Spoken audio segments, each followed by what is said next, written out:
voted for me twice. I'm grateful.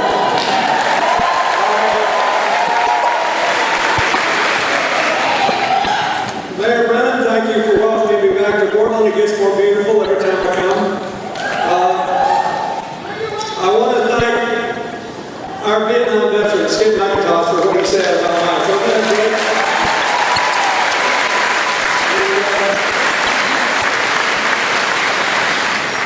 I want to thank the Speaker of the House, the Senate President, for being here. Thank you, Congresswoman Shelley Pendry, and good luck to you. And Governor Baldwin, it's good to see you here. And I want to say I'm honored by the presence of your candidate to succeed Mike, Senator Emily Kane, and Senator Michaud, the candidate for Senate.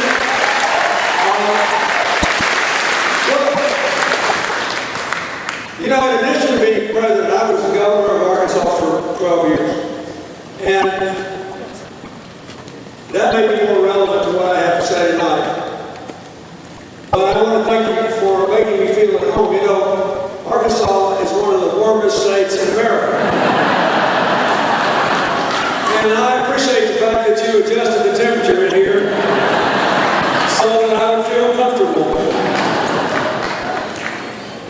I want to be serious a minute. I thought a lot about what I wanted to say. I love Maine. I'm grateful. I'm grateful to one Mainer in particular, George Mitchell, for what he did to help me make this happen.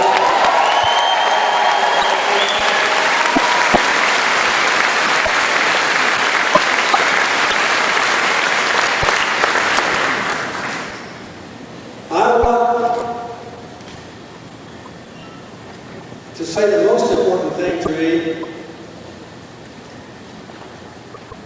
is I listened to this and I thought of unfolding events here for the last 4 years. And I was here 4 years ago trying to talk y'all out of doing what just happened. I'm glad Libby and Jim Bishop were here in this crowd tonight too.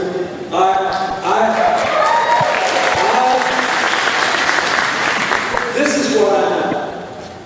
From 12 years as a governor, in a divided state politically, from 8 years as president, with 6 years in a Republican Congress, from 14 years now almost, since I left the White House, working all over the world to bring the world's least expensive AIDS medicine to millions of people, to help small farmers increase their income.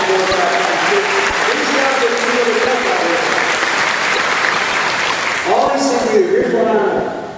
Everywhere in the world, people are following a model of inclusive decision-making and cooperation.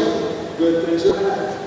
Everywhere in the world, people favor division over inclusion and conflict over cooperation. Good things are not happening. Pick up the paper tomorrow.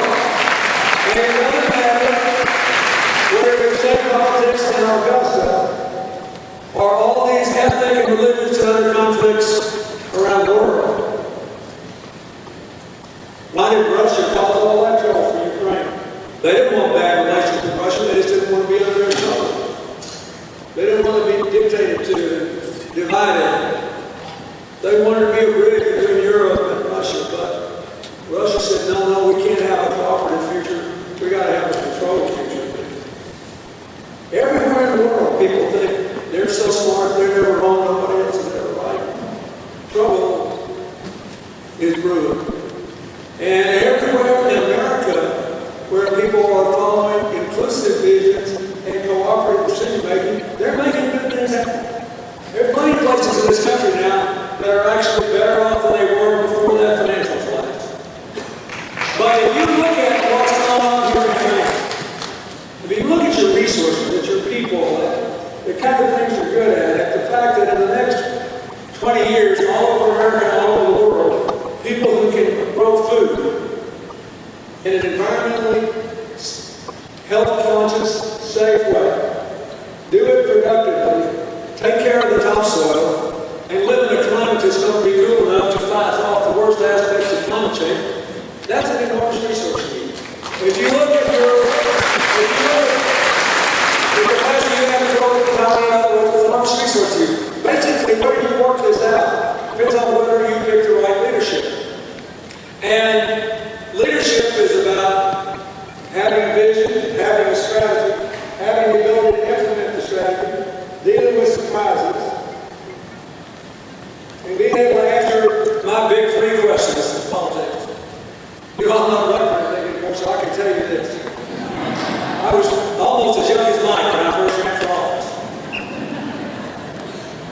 When you look at either one of us, it's hard to imagine that we once were young, but actually we were. We once had no gray hair. All of our lives are about our tomorrows. I try to keep my mind and my heart still on tomorrows. The only things that matter when you finish these kind of jobs are three. One, are people better off when you quit than when you start? Two, the children have a brighter future. And three, are we coming together and drifting apart? The rest is all background. We need to go.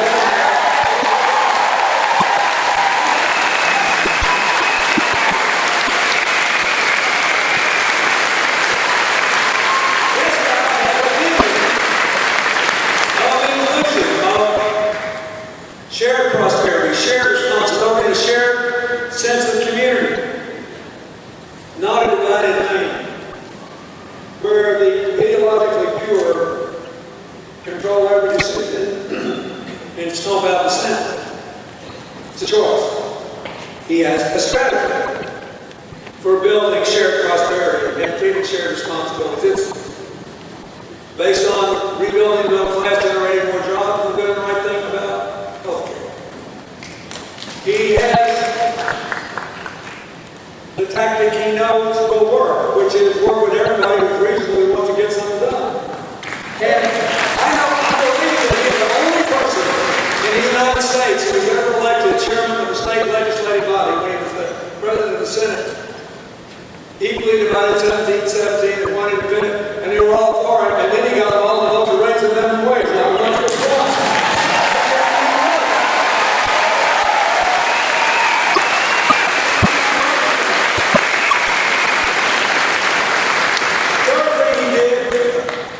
respect you.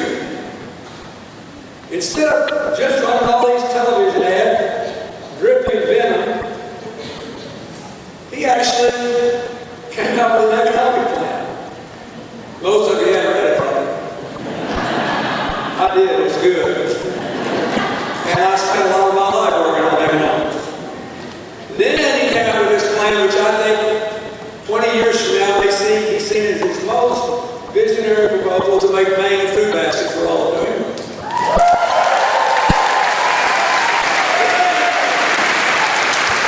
To get something especially close to my heart, he put out a plan to do something real about waste, fraud, and abuse of government. And the reason that's important to me is this.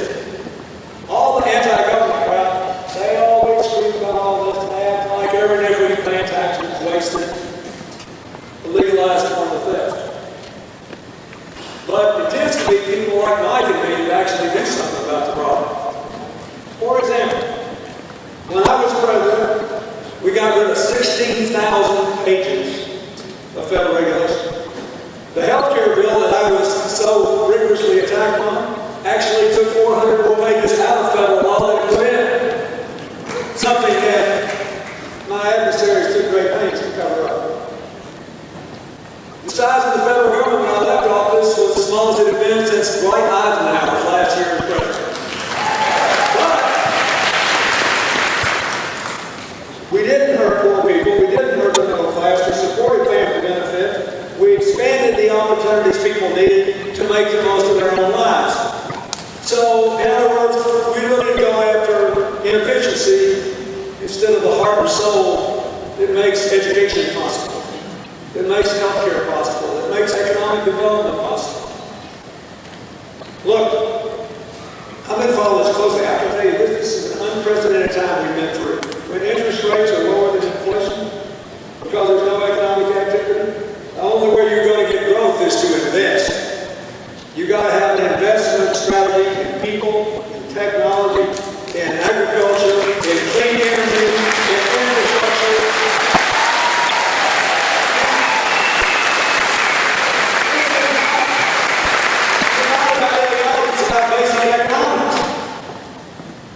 So, Mike is a leader. He's got a vision. He's got a strategy. He's got a plan full of tactics. He knows how to treat people and bring them together. And I trust him to handle unexpected things. I can tell you, the chances are greater than 50-50 that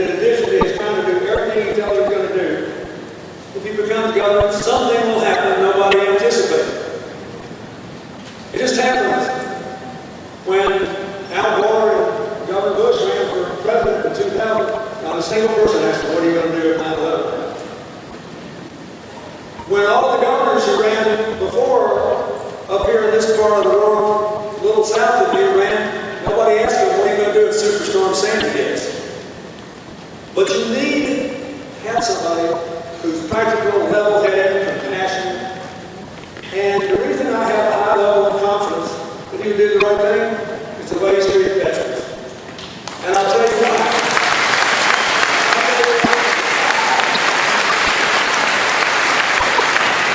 This reform of the Veterans Administration is a big deal.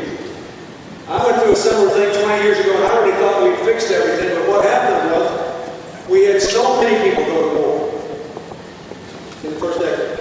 And more people are surviving now, these roadside bombs and other explosions, than ever survived before. That's a good, we thank God for that. But they also have more head injuries and other trauma. And they have all kinds of challenges coming back, including getting the right job training and having the right incentives to be able to get people to hire them and give them a chance.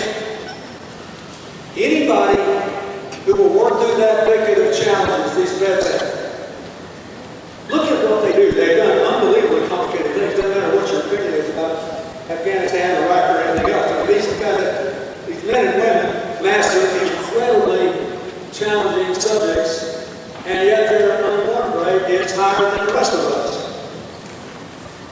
And anybody who would try to straighten this healthcare system out, straighten this job system out, work things through for our veterans, will do very well if there is a natural disaster or some other unforeseen emergency, because it takes the same kind of care and concern and realizing that all the concern in the world is not worth a flow nickel if you don't know the facts and care about the people involved enough to find out what will work and what won't. I believe this guy will be an unbelievable guy.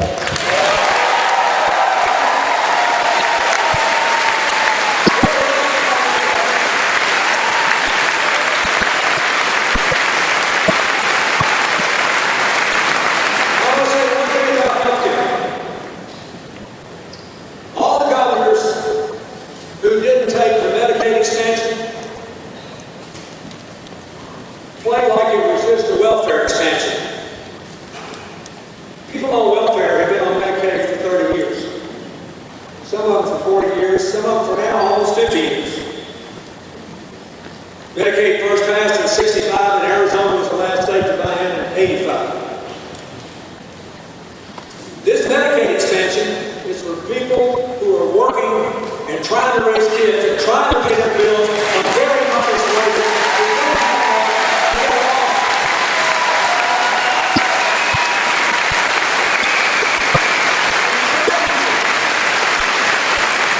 In the states that I think are boneheaded enough to cut it down, you've got people who are a little bit better off than they are, let's say making 150% of the poverty level, who can get these tax credits to buy into federal health expense so they can afford to get health care. But nobody ever thought anybody would lick this gift horse in the mouth. Kick this gift horse in the mouth. So, you get your income's 133% of the federal poverty level, and you live in a state that hasn't taken Medicaid extension. Even if you've got kids in your house, you wind up without health care and without any financial incentives to help you buy it on the private market. Because nobody ever agreed they would take it. I asked today, I went to Wisconsin, Maine, the legislative leaders told me $1 million a day. That means if you don't take this, it will cost this state an investment $3 billion plus over a decade. That means a lot of your smaller hospitals are going to have lots of uncompensated care. That means a lot of smaller insurance schools will have to raise insurance rates higher because hospitals will charge them more because of that uncompensated care. In my native state, where the per capita income is lower than it is here, and where the number of uninsured were greater than here, when we took the Medicaid expansion, it took us from almost 24% uninsured to 12.5%. And you know what it did? You know what it did for health premiums? This year, it is anticipated that health insurance costs will go down 2%.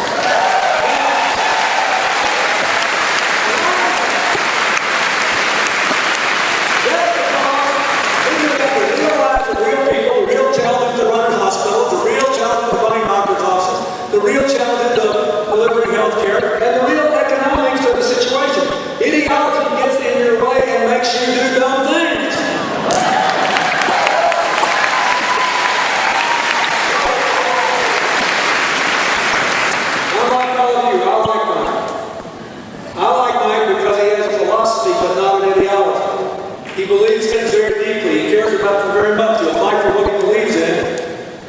But he's not going to tell you that he's got all the answers in advance, and he doesn't care what you think. And the world's in a mess of trouble all over the globe because people like that are trying to get and see power by terrifying people about other people. Dividing.